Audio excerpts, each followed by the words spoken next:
আসসালামু আলাইকুম।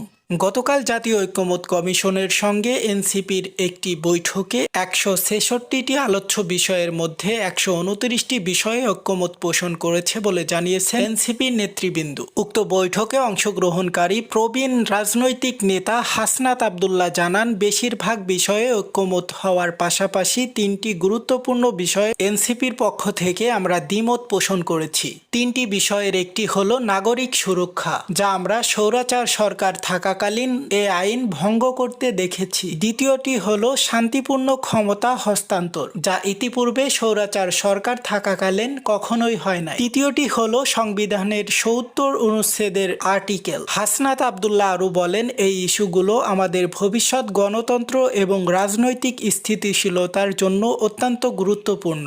আমরা এই বিষয়ে খোলামেলা আলোচনা করেছি এবং পরবর্তীতে আরও বিশ্লেষণধর্মী পরামর্শ দেওয়া হবে। এছাড়াও এনসিপির অন্যান্য নেতাবিন্দু এই বিষয়ে একই ঐক্যমত পোষণ করেছে।